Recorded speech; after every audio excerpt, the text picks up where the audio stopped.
Hello guys, ఫలం కా రాజా ఆమ్ అని చదువుకున్నాం చిన్నప్పుడు. గుర్తుందా ఎవరికన్నా?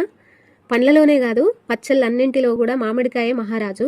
ఎన్ని రకాల పచ్చళ్ళున్నా మామిడికాయ పచ్చడి మీదకే మనసు గుంజుతుంది ఎవరికైనా. ఏ పచ్చడైనా సరే పెట్టిన కొత్తలోనే కొద్దిగా మంచిగా అనిపిస్తుంది, కానీ మామిడికాయ అట్లా కాదు. అప్పుడే కలిపిన పచ్చడి కూడా అద్భుతంగా ఉంటుంది. జాడి అడుగుబడినా కూడా అంతకు మించి అన్నంత రుచి ఉంటుంది. సదన్నంలోకైనా ఉడకనంలోకైనా చేన్ల కాడికి తీసుకుపోయే సద్దుల్లో అయినా మామిడికాయ పచ్చడే మహారాజు. మనసుకు బిర్యానీ తిన్నంత ఫీల్ ఉంటుంది.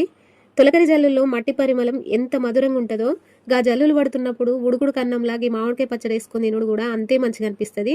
ఇక బాగా వేవిల్లుండి ఏది తిన్నా కక్కుకునే కడుపుతో ఉన్న అమ్మలకైతే కమ్మగా నోటికి ఏదన్నా తినబుద్ధి అయ్యేది ఉంది అంటే అది మామిడికాయ పచ్చడే. అంత రుచి ఉంటుంది.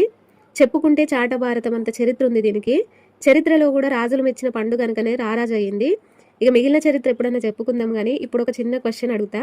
ఏంటంటే, ఏడాది కూర అంటే ఏంటో ఎవరికన్నా తెలిస్తే తప్పకుండా కామెంట్ చేయండి. ఈ ఎండాకాలం వచ్చిందంటే ప్రతి ఇంట్లో తప్పకుండా పెట్టుకునే పచ్చడి మామిడికాయ పచ్చడే. పచ్చడి కలిపి జాడికెత్తినాక గబేషన్లో అన్నం వేసి కలిపి తినడం కూడా పచ్చడి పెట్టడంలో భాగమే అయ్యింది. అన్నం కోసమే పచ్చడి ఎప్పుడు పెడతావు మమ్మీ అని అడుగుతారు మా పిల్లలైతే. అంత బాగుంటుంది కదా.